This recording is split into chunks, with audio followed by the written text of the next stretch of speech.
இவர்தான் காதலியின் கணவனை கூலிப்படை வைத்து கொலை செய்ய முயன்றதாக கைது செய்யப்பட்டுள்ள தலைமை காவலர் சுதாகர்.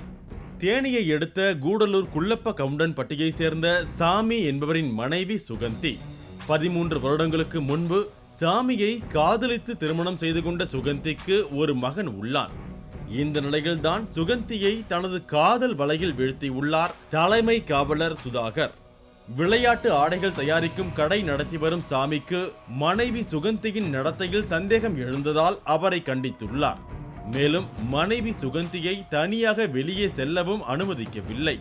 தலைமை காவலர் சுதாகரால் சுகந்தியை தனிமையில் சந்திக்க இயலாத நிலை ஏற்பட்டதால் கூலிப்படையினர் மூலம் சாமிக்கு கொலை மிரட்டல் விடுத்துள்ளார் போலீஸ் ஏட்டு சுதாகர். ராமநாதபுரம் மாவட்டம் பார்த்திபனூரில் பணிகள் இருந்தாலும் தொடர்ந்து சாமிக்கு ஏட்டு சுதாகர் தொல்லை கொடுத்து வந்துள்ளார். ஒரு கட்டத்தில் சாமிக்கு நேரடியாகவே மிரட்டல்கள் வந்த வண்ணம் இருந்தது.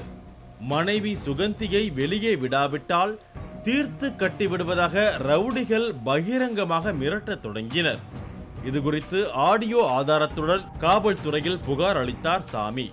காவல்துறையினரின் விசாரணையில் சாமியின் மனைவி சுகந்தி மற்றும் போலீஸ் ஏட்டு சுதாகர் ஆகியோரின் தூண்டுதலின் பேரில் கம்பம் கக்கஞ்சி காலனியை சேர்ந்த மணிவண்ணன், பாண்டியராஜன் ஆகியோர் கூலிப்படையாக செயல்பட்டு சாமியை கொல்ல முயன்றது தெரிய வந்தது.